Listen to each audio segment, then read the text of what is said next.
Ladies and gentlemen, welcome back to Unfiltered. This is episode 4, and I have Jordan Shingler here with me today. Hello. And this is very exciting because we all genuinely thought you wouldn't get on, and I was surprised. He was so agreed. He was like, "Yeah, go on." So we've managed to get one here. So thank you first of all for coming on.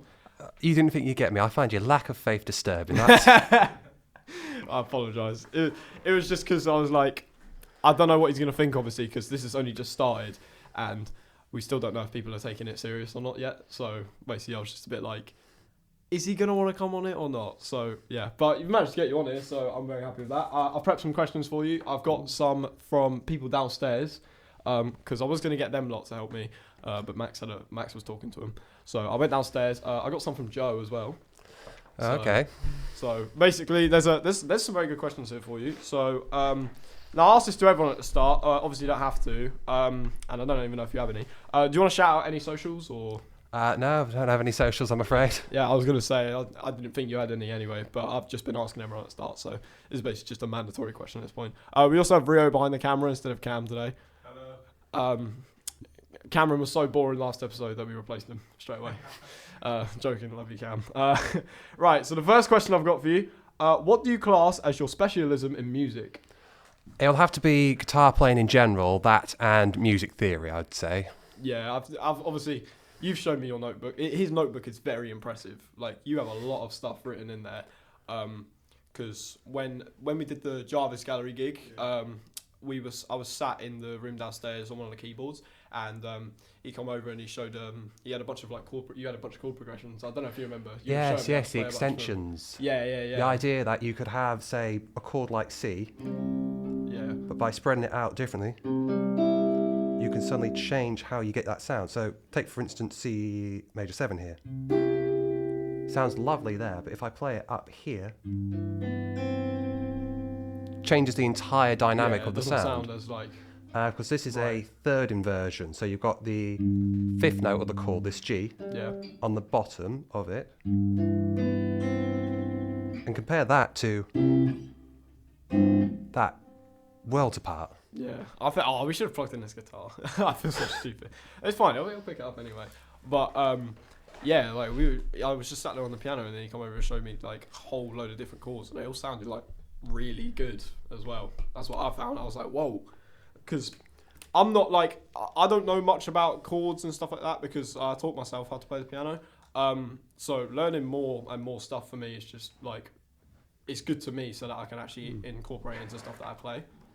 I don't feel afraid to not know too many chords. B.B. King famously said he hardly knew any chords, and yet he's one of the most revered blues musicians of all time. His song Thrill Is Gone, sort of this. It's very simple, but just by adding a little, it redefined it, because that's just the same note here, all the way up here, but in context.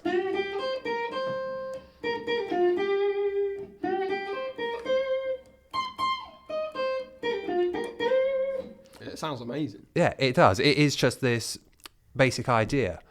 And you don't need advanced music knowledge to make good music. Yeah, no, not at all. You can just start off with whatever sounds good to you. Yeah. Have you found that as well? No, I did it as a joke. Oh, really? Fuck it. Just move on with it. All right, next question I've got. What attracts you to music theory? What attracts me to music theory? Yeah. So what makes you enjoy it? What like got you into it, essentially? I think with any good sort of art form, it's important to know the rules. It's important to know why an individual did what they did. Yeah. If you studied classical music at all, you would realise a lot of it is built on very simple harmony. But then around the time of Mozart, people started experimenting. Not that they weren't experimenting before, but suddenly now you had these new melodies and new ideas starting to form. Yeah. And then as we got further and further into the 20th century with black music, and black music being the huge driving force behind this, you've got jazz music, which experimented with different ideas and different progressions. Suddenly, no longer would a chord progression have this sound to it and be purely that. They would add this walk down instead. This. Yeah, come on. We are on. Hello, visitors. Ollie's joined in for the third time on an episode now, out of the fourth that have been filmed. I've got it. Yeah, he does it. It's the thing now. It's your trend. Yeah, bro. So you understand? Exactly. But like any good rule set, knowing them allows you to find sort of loopholes as to how to reach a new destination. I mean, if you look at the music of Jacob Collier, he's redefined everything with the way that we think about harmony, and that is all music theory in that sense. But at the same time as that being the rules you follow, knowing the rules means you know how to break them. That's really what drew the attraction to me. How did someone look at what was already established, and how did they get creative with it? How did new rules come about? Yeah. So yeah, I think that's basically it. Basically, just saw that you could make many ideas out of it, and was just like, I want to learn about this. Basically. Yeah, exactly. That's essentially what you How did. can I express what I want to know, and how would I communicate? It's like knowing a different language. If you knew a couple words in Japanese, for instance, you might be able to buy yourself a coffee rather. But if you were to say wanted to hold a conversation with someone in Japanese, knowing a full language would allow you to do so. Yeah.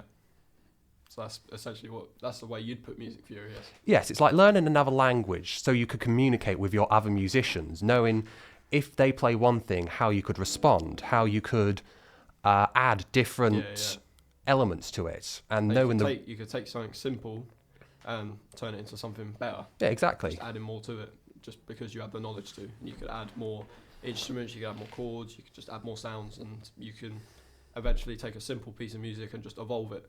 Exactly, yes. yes. Something way better. What urged you to return here and help out?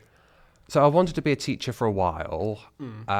Throughout the last few years, it's been rather difficult, and with costs of going to university and all that is incredibly high. But when I saw that they were looking for volunteers, I thought I'd throw my hat into the ring, and well, I've managed to stick around for a bit, and no one's kicked me out so far.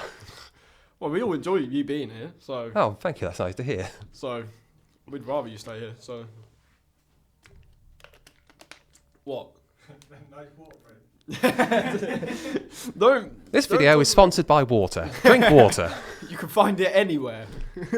Just not from Africa. Oh, Jesus Christ, lads. I was getting kind. Why did you pick your music course in the first place? Why did I pick music? Oh, that's going back a few years. Back in my day, on the back of our carriages, it said, "We whinny for dragons." Back when I was looking at what I could do, I wasn't very academical when I was at school. I struggled with a lot of English, maths, all that thing. Yeah. Don't call him a dumbass. I'm joking. Sorry. But I found I could I swear you're retaking maths.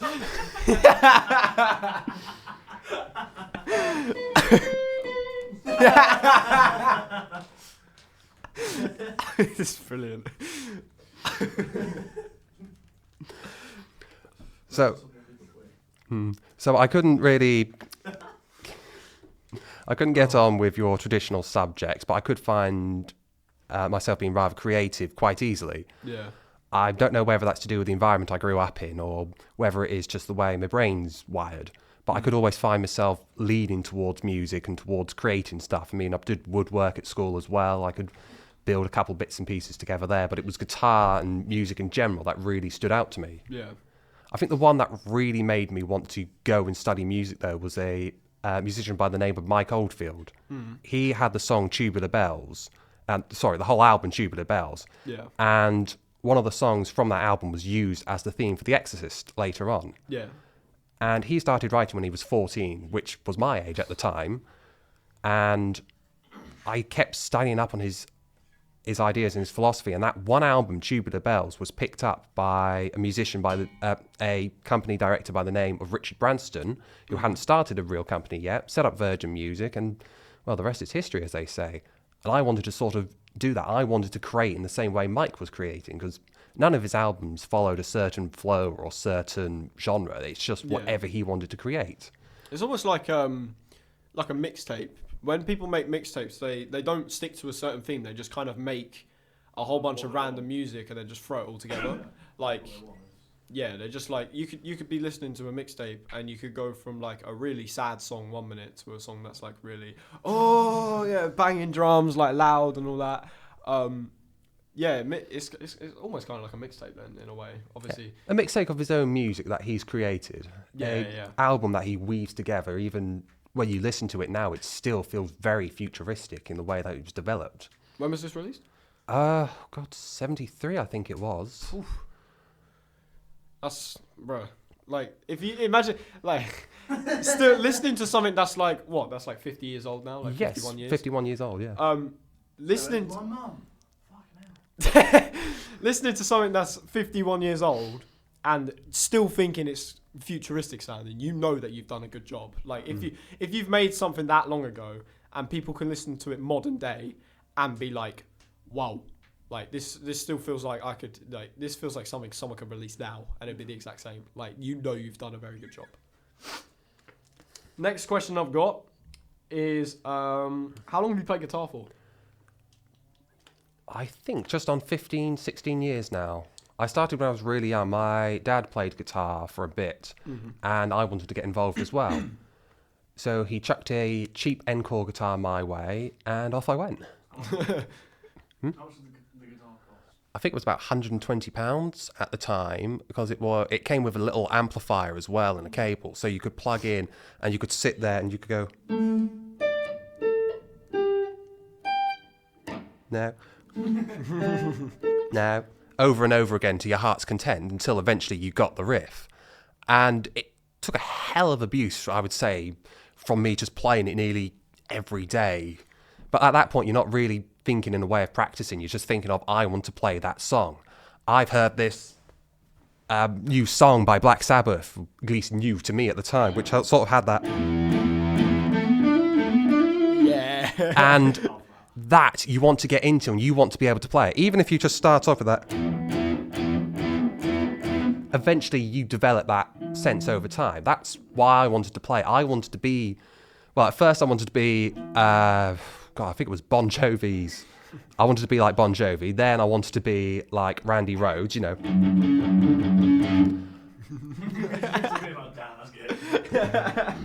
Oh, it was a weird song, that one, Crazy Train, because it starts off that heavy riff. Then it goes into almost a Jane Fonda-esque dance track.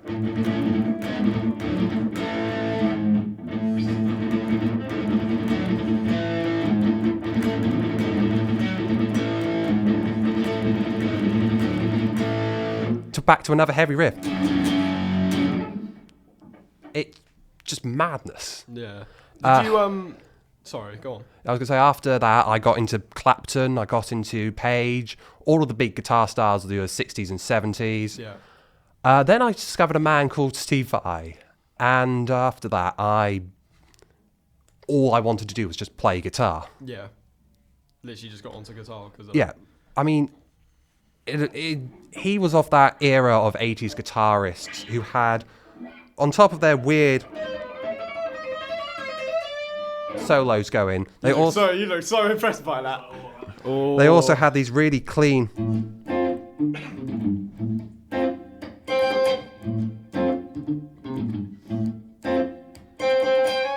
That's Ladies' Nights in Buffaloes by David Lee Roth. That sounds cool. It is a very cool song. That sounds cool. It also features a very rare technique. It's got an odd name. They call it Lizard Down the Throat. It is an odd name, but it's when you play a note here, Yeah. you would slide up to it a whole octave higher, so a whole 8 notes. Yeah. But you would be bending this bar here, this whammy bar, all the way down as you're going. So you're going. That sounds cool as fuck. That sounds sick. Alfie and Linda do it. It's so funny. Yeah. Yeah. It's like a wah, wah, wah, wah. Oh, what I was going to ask, did you teach yourself or did you get lessons? I had a couple of lessons at school, but they were only about half an hour every week during school time. Other than that, I had to really focus on my own playing and look up stuff myself. I struggled for a long time just getting the basics down. But then I began realizing there was patterns in everything that you did. So when you play your scales, they repeat again, but in different positions. And You look so giddy about Love this. it. There's something about the guitar that makes me so autistic. It really does. The autism just starts going, ooh. Just don't get happy about well, the it. guitar is a rare instrument in that facet because it's not just an instrument that you can play with a pick. You can play it with a pick. You can play it with your fingers. You can tap it. You can do harmonics. You could slap it. Hang on. You could slap it. Do you have to do that like delay thing where you like kind of whack your hand towards it to kind of change the frequency and it echoes out the thing? Oh, I think you're talking about an EBO. No, I can't do that without one of those, I'm afraid. But I do know. Oh, gosh, shucks. He goes, and he's like, I mean, No, what? What? He goes, ding, and he goes like that, and he goes, wing, again, and he didn't even touch the strings. Yeah. I mean, there's harmonic tricks like that where you got this. Or You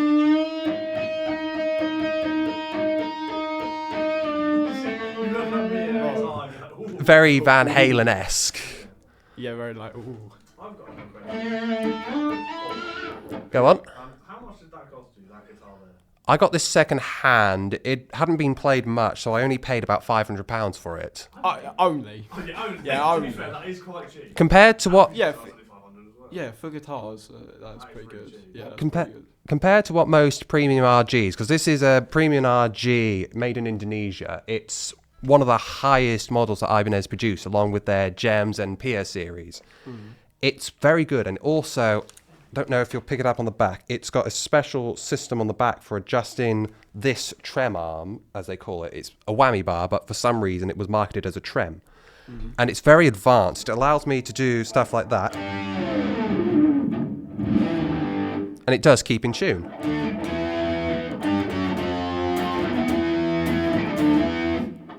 What the fuck? Yeah, it is. It's very fun. What was his name? Satriani used to do this really odd technique. He would start with it bent all the way down. You start going.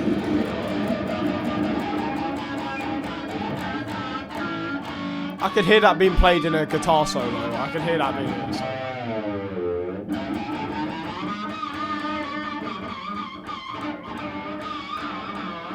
Satriani was a different field of his own, though. That's just impressive. That's fuck. It is, isn't it? Yeah, that is really Extraordinary.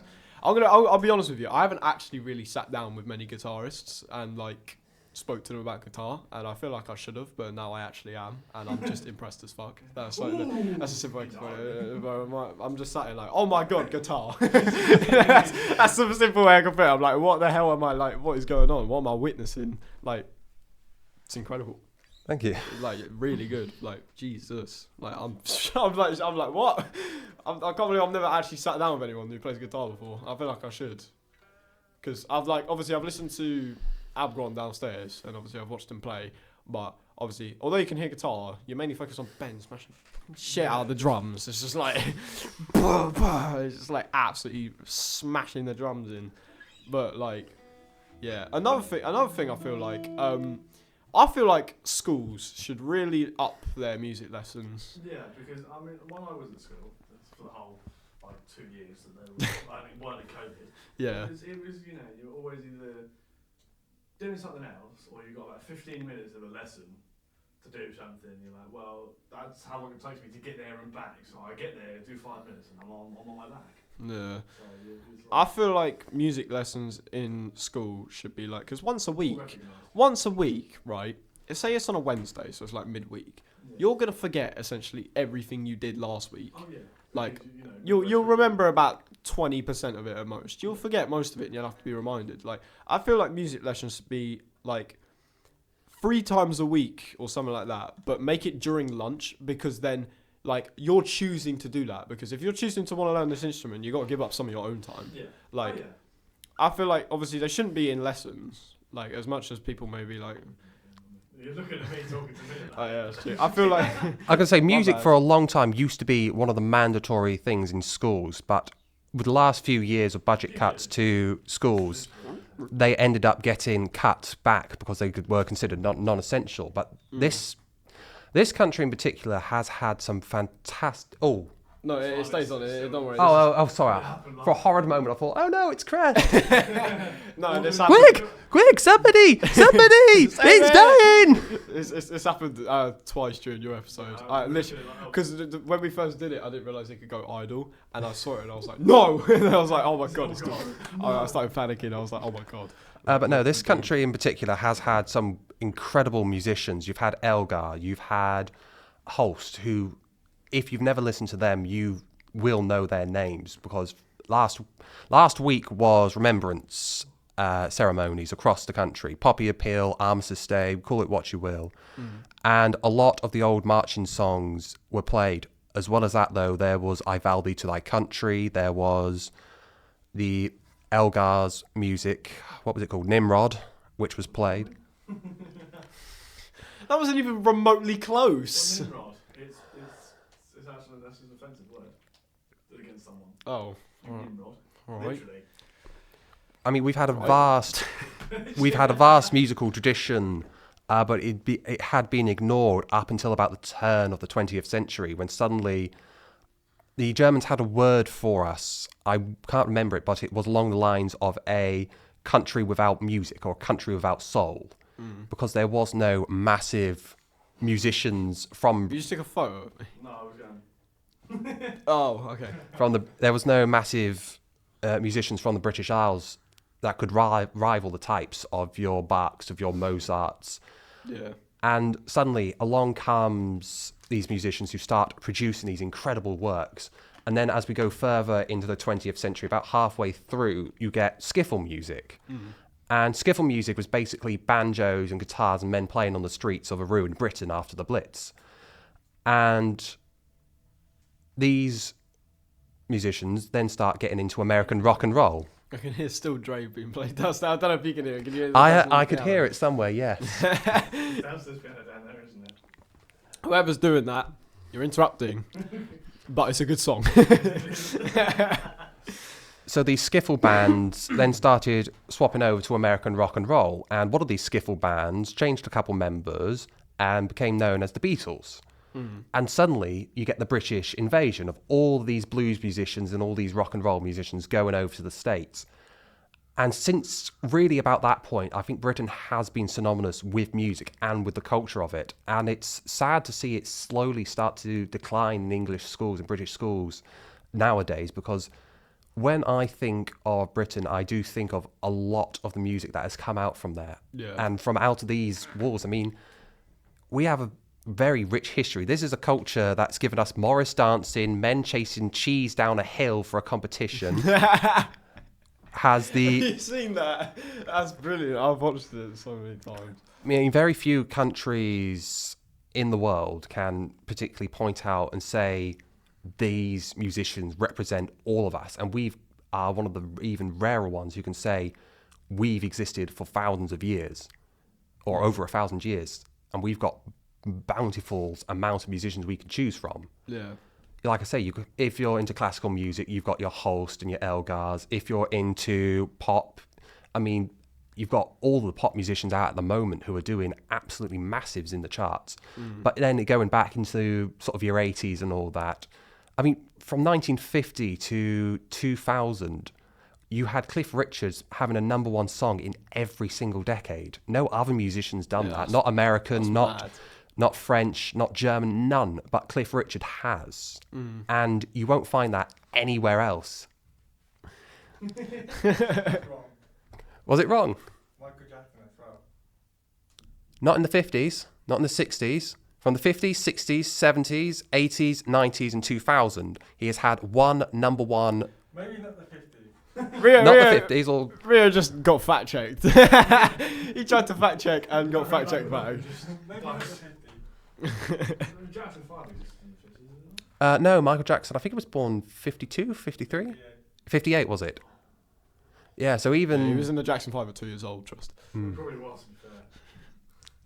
How bad they were treated. Yeah. We won't talk about that. Well, a lot of musicians in America were treated absolutely horribly. I feel like a lot of musicians were treated horribly So back then. No. So there was a documentary. I've only watched the first part of it, called Paid in Full, The Battle for Black Music. Yeah. So a lot of American musicians were heavily abused, especially black musicians. In that era of America, segregation was massive. It's impossible to ignore. And in that time, a lot of black musicians especially were abused by not just record labels, but white managers as well, because they typically would get a white manager to represent them. Yeah. So Ella Fitzgerald, I believe it was Ella Fitzgerald, I might have been wrong, she had over $3 million worth of sales in her lifetime. Have a guess how much she would have received from that? Honestly, I think none. About $300. What? She was paid a flat fee for her music. Bro. They would go through and they would say, right, we'll pay you a flat fee for your music. She would go off, and that would be all she would get from that. Chuck Berry, in the 1950s, he had Johnny B. Good and Maybelline. Maybelline especially, if you look at the credits, there's Chuck Berry listed and 3 other men. One of those men is the person who was Chuck Berry's manager. He had nothing to do with writing the song, but he gets a song credit. Yeah. One of the other people is the owner, the land owner of the studio they recorded it in. He gets a writing credit. And finally is the owner of the studio's son. What? Because his son was very young and he realised that copyright only lasts as long as someone's alive, plus ever how many years it is now. So he put his son on there so he would get a longer copyright and longer claim with the finances. That is rude. It's kind of smart, though. And all That's the really shitty. all of this abuse and all that led to several black musicians creating their own record company, and you've probably heard of it. It's called Motown. Yeah. Motown, Michael Jackson, Stevie Wonder, incredible amounts of successful musicians have come out of there. Yeah, yeah. And you'll see it everywhere. I can't think where I'm going with this now, but you will see this level of abuse in these early black musicians and why a lot of their music is very soulful and very rich, because they were pouring their soul into it, hoping it would be their one escape. Like with all musicians, I think everyone who does music does it to pour their soul and heart into it. It's very hard to be a musician on that level because you have to be very open with it. And in this day and age especially, you find a lot of people are very sarcastic and very closed off, especially online. Yeah, yeah. Whereas a musician, to be a musician, to create anything, you have to pour your heart and soul into it and be as open and honest as you can. And often you can find that very scary and very hard to do. Which is why I think these... I keep thinking you're taking a photo, but no, you're sending a snap. I keep getting really confused. It's Sophie. Oh, another guest. Who said you could come in? We have a guest. Lynn's in. So everyone's not in. Everyone's in. Is Lyndon? No. Oh, yeah, so everyone's not in. Right, well, let's head and leave then. What All right. are we doing? Okay. It's been nice having you bully us behind the camera. Everyone. Cheerio. Goodbye, Ollie. Thank you for coming back on. Madame. Madame! Yeah, he'll be back in 5 minutes. Yeah, probably. On that topic, I have a question. It may be controversial. Go on. Based on what it is, we'll either cut it or not. It's But go on. music-wise, Okay, but go on. but there's a lot of things saying that Elvis stole black music. So... I think I've heard that, yeah. It's very hard to say whether or not he did or didn't steal, because a lot of Elvis's music was covers of black music. Well, a lot of his earlier stuff. I mean, he did a song called Tutti Frutti. That was done by Little Richard. Yeah. The song Hound Dog, that was written by Big Mama Thornton, who has one of my favourite anecdotes. She arrived about an hour late to a studio to record, and the studio manager chewed her out, and she turned round with her entire group that came with her, and she said, "I'm not late. You white people are too early." When Elvis died, they asked her, "How do you feel about him having millions in sales and all you got was $50? To which she said, "I'm still alive to spend my $50. Oh, that's shade. That is cold shade to be thrown, though. That's actually so funny. A lot of the times, covers aren't stealing, but for something like that, it's very hard to give a yes or no answer because there's a lot of grey and a lot of nuances. Yes, he did cover black music, but the question becomes, did he cover it of his own volition? Did a studio executive tell him to cover it? Did he cover it because he liked the song and it just happened to get a lot more popular because of it? I mean, look at how many famous music has been covered before in the past. I mean, You Really Got Me was done by the Kinks, but Van Halen had his own cover rather, back in 1979 on the first Van Halen. He had that.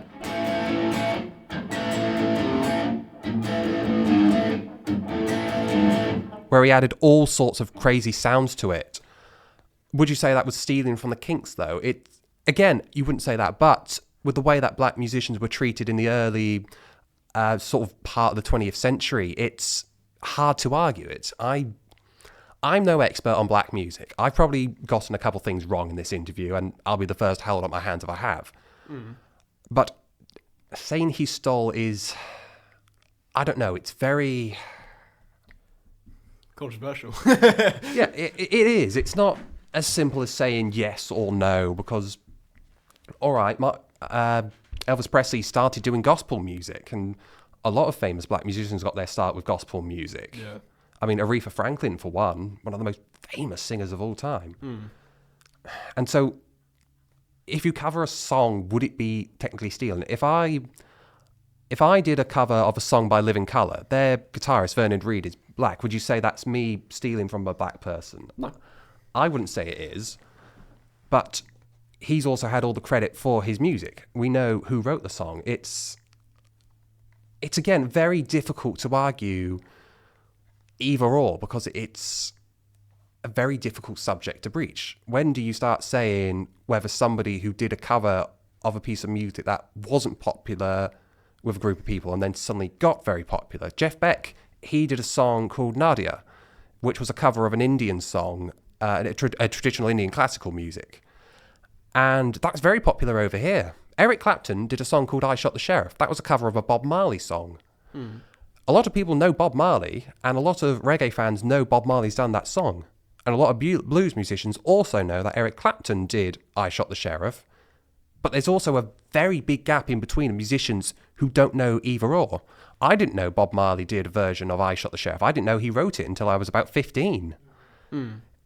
It's difficult to give a definitive answer, and I know I've been danced around the subject like a crooked politician. And I do not claim to be any expert on black music or black issues. I'm just a casual observer who just likes music. Very much all of us at this point. We all sit there. We all live and observe. Let's see, what question have I got here? Are there any instruments you would like to learn how to play? I adore the piano and violin. The violin is so expressive. Two beautiful instruments. Like, I don't know much piano, but I enjoy the piano so much. Like, I enjoy playing the piano. Like, I wish I was better at the piano. Just good. I could sit there playing the piano all day. It's so fun to do, and I think me personally, I think it's the best instrument. Obviously, people will have their agreements and disagreements, but I just love how calming and beautiful it can be. Like, even out of tune, it can still sound good, which I find really interesting as well. Again, violin is amazing. Violin. Yngwie Malmsteen, a brilliant metal guitarist. He borrowed a lot from Paganini, who was a violinist. He had several songs, caprices as they were called, and he stole an idea from him about using what was called a diminished seventh arpeggio, which is this idea of building a chord on thirds. So you go minor third up, minor third up, minor third up. So it loops over and over again, so you can go.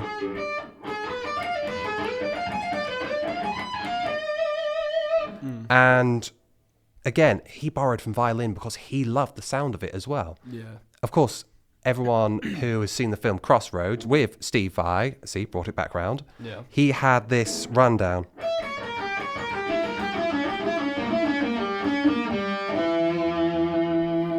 Which he plays in, I believe, Caprice 24, and played at speed. Oh.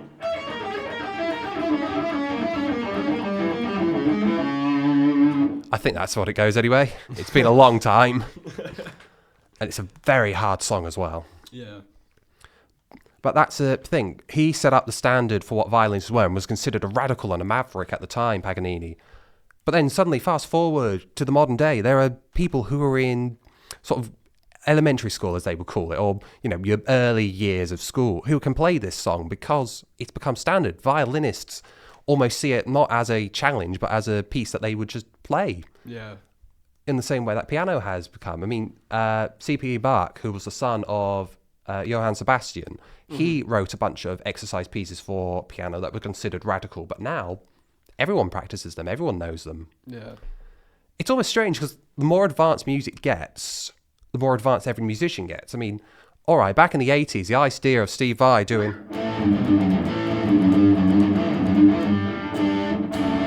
was wild. It was new. People were saying, oh my God, no one's ever played like that before. Yeah. And now you've got this chap called Tim Henson, who is flying around the neck at a rate of knots. So as the standard gets raised, new musicians tend to meet the challenge. Yeah. I've got... have you played in any bands? If so, how many? Oh, I've played in quite a few bands. God, how many have I played in? There was... Outside of school, I've done about 3 or 4 bands, I would say, that were relatively good enough, I would say. Able to... Good enough. Good enough in the sense of you could go out, you could play music, you could work well together, and you could somewhat have a good time with it. Yeah. You could somewhat say, this is working, we can keep going with this. Yeah. And for various reasons, they all ended up coming to an end. Nothing to do with sort of hating each other or anything like that. Just a case of, well, this has run its course. See you all next time. Yeah. So it's not been like an argument thing. It's just like people have either gotten too busy, or it's just like you've all just realised, so well, we've all done this. There's not much else really left to do. Yeah, exactly. So It's cut it quits. yeah, it's that case of we've worked well together, but some of us now want to do something else. Some of us want to work in orchestra pits. Some of us want to learn Spanish guitar. That was me. And other people have just said, well, I'm going to go off and have a career now because I can't do music full time. That's all fair enough to them. Everyone's allowed to choose what they do with their lives. But yeah, that's really how those bands have come to an end. Well, you've been in bands at least. How many have you been in school? Countless. I mean, if you include the ones when you're just starting off and everyone says, let's make a band, and then you spend the whole time just sitting around playing whatever the hell you want and not doing anything, we would be here all day. I don't think I can count it on one hand, or 2. Even with my shoes and socks off, I don't think I could count them. How many gigs have you played? Ooh. I can't give you an exact number off the top of my head. Give a rough estimation. At least 20, I would That's say. That's pretty impressive. At least what I would count as a gig is to any time I've gone on stage to perform. So I would include that any times I've just gone on doing 1 or 2 songs and then the next musicians come on. Yeah. I would say at very least about 20-ish. Yeah. But again, that's including stuff I did when I was at school as well. So I think at most probably 10, 15. Yeah. But 20 is sort of stretching the limit, I would say. Yeah, yeah. Who is your biggest musical inspiration? And considering you know a lot of musicians, I was quite interested to know this answer. It's very... If I had to look at all the musicians who have come about in the last... God knows how many years, I always find myself moving between them. I would listen to one person one week, listen to another person another week. Again, computer. With inspiration, I would say a lot of my guitar playing has come from sort of your Claptons and your Steve Vai. Clapton, especially when I'm thinking of sort of solos, I do a lot of Clapton style. Oh.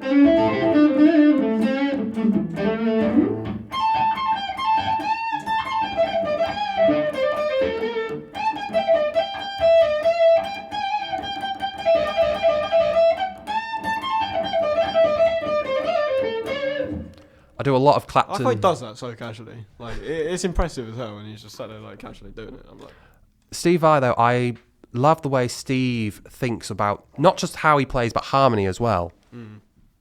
When you listen to his song For the Love of God, he starts off with this big...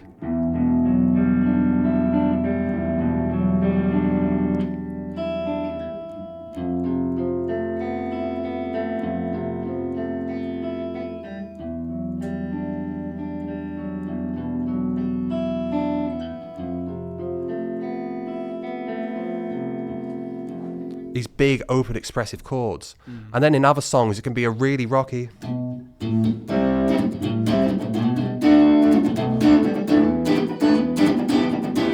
And then he changes up to a...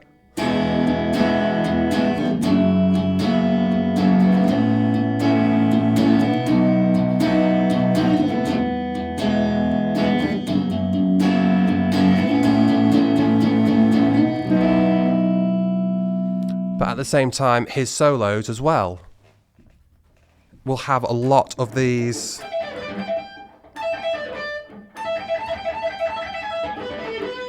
and very fast patterns that I wish I could play. I would say Steve Vai more though, because he doesn't just improve on what's already out there. He adds as well. He adds all these weird harmonies, weird practices that he does in the studio. I mean, for goodness sake, Building the Church, it's not a song that most people know. But when I heard it for the first time, I was blown away. And this idea that he can go in...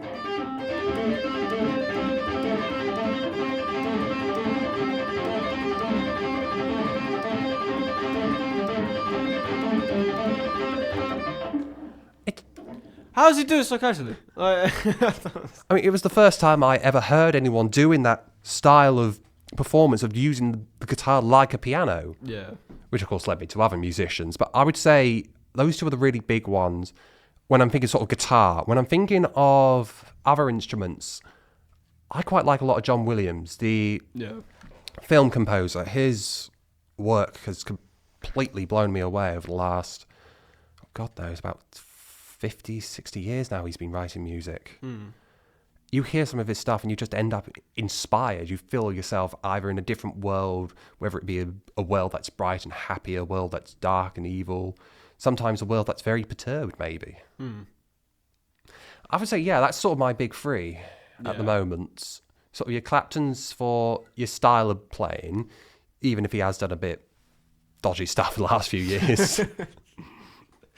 And said some stuff that makes you go, oh, okay then. Oh, all right. Your Steve Vais for just your overall what I would love to sound like and what I wish to sound like. And your John Williams for just general musicianship. Yeah. That's what I would say for about electric guitar. I also play a lot of flamenco and classical guitar as well. And your names like Paco Pene, Paco de Lucia, Juan Martin... incredible guitarists. And of course on your acoustic side as well, you've got Tommy Emmanuel, you've got you've got so many more. But I think every guitarist has to pay their dues to Jeff Beck, who is the guitarist's guitarist. Yeah. If you've ever heard Jeff play in any way, shape or form, I mean, It's a guitarist's favourite guitarist. yeah, he would start off his songs with this idea of using the little finger to control the volume knob. So he would have...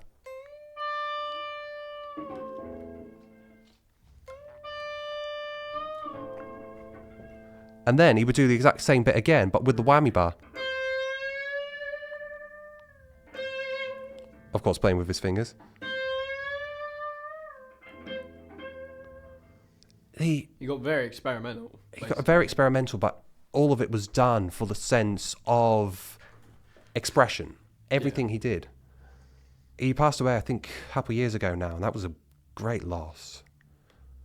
He never released enough music. He spent a lot of time working on classic vintage cars than he did making music. That's just something I'd do. But he was of that era of musicians, because there was a band called the Yardbirds, and the Yardbirds they started off very much a blues band. So they started off with Eric Clapton doing...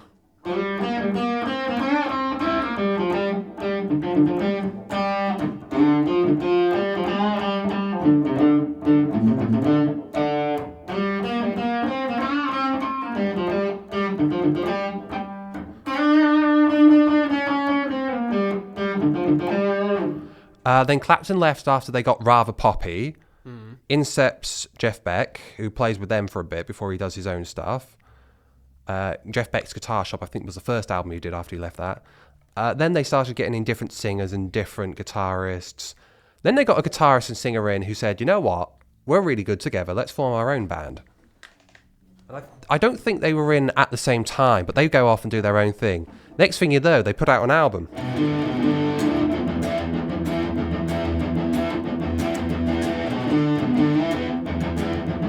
Heavier sounding. And of course, that was the birth of Led Zeppelin. Oh, wow. Yeah, that was Led Zeppelin. One of the biggest rock bands to come out in the 1970s. And sort of argued to be either one of the first metal bands or one of the first. An argument they don't quite like themselves because they consider themselves a very blues rock band. So yeah, that's, I think, every single inspiration under the sun, I think, at the moment. Some pretty good inspirations that you have. Other than the people I've already mentioned, like Mike Oldfield and that. Yeah. Now, the last question I have, and this was suggested by Rain when they come on the podcast. So they suggest that I ask everyone who comes on here their favourite band based on the Jarvis Gallery gig. So obviously you were at the gig. Ooh. Obviously, do not throw shade because then I'll get told off. And so will you. So basically, who was your favourite band? I was going to ask Max, but he wasn't there when the gig happened. So There was a lot of different acts. There was quite a lot of different acts. The problem is I don't remember all of their names. I'll help you out if you need to. Okay, Fiona was very good when she sang with her band, even though they did have the unfortunate technical difficulty. Oh, no, that was Megan's band. Yeah, that was Megan's. When one of the mics weren't working. No, I was thinking Lyndon's guitar stopped working. Oh, no, that was their band, wasn't it? Yeah, that was that was Fee's band, wasn't it? Because he was doing was. he was doing Shut Up and Dance, and it stopped in the middle whilst he was doing. Yeah. I think that's how that song goes. Whether this is still in tune or not is up to the gods at this point. Then you had that. What was that death metal band? That really heavy band. Was it Ben's band or was it Click? I'm trying to think. So It was the one where they were doing a lot of the. Oh, that's Ben. That's Ben's band. Yeah, that's it. No, was it Ben? I think it was Ben's band. Did it have two people with mullets? Yes. Yeah, Ben's band. Yeah. It was Finn and Ben. Yeah, it was Finn, Ben, Aidan, and Vinny. Yes. That's their band, Abgrond, which I'm planning on getting on here. Yes, because they were very tight with each other. The drums were a bit loud, but they were. Yeah, very good. that was definitely their band. Ben was absolutely And for some reason, right? I don't know which one of the producers. I know it wasn't you. Apparently with Diego, he went up and told them to bash the shit out of them. Yeah, Oh, yeah, no. yeah. Diego apparently went up to Ben and said, "Smash the shit out of the drums," even though he shouldn't have. Yeah. But he did. But it was very good though. So it worked. But yeah, I had a lot of people say the drums are so loud. Yeah, I would say it's between their band and Elle's band because they were also quite well. Click. They Yeah, worked quite well. Click, that was it. Rain said Click was their favourite. So Yeah, it's a toss-up between those two. I think I would listen more to Click than I would the other band, Avalon. But I think that's more down to personal preference of the style of music. Yeah. Because I get on with some heavy stuff, but I was gonna say their songs were heavy. Yeah. But yeah, that's all the questions I've got. I think that's it for this one. Thank you for sitting there the whole time. I don't know why they don't even have to sit here, but they just do anyway. That live experience. Yeah, you get the live experience. Cam was here for Max's one. You were here for Shingler's one. Thank you for coming on. Yes, thank you for having me. Really do appreciate that. Thank you, Rio, for sitting behind the camera. Thank you for watching. That has been episode 4 of Unfiltered, and we will be back with episode 5. Hopefully, Abgron this time. I know I've said that like every episode now, but hopefully I actually get them on. Yeah, just checking my watch. We love it. I fucking love it. Yeah, but thank you for watching. Really do appreciate it. And we'll be back with episode 5. Take care, everyone. Thank you for watching. Jerry back.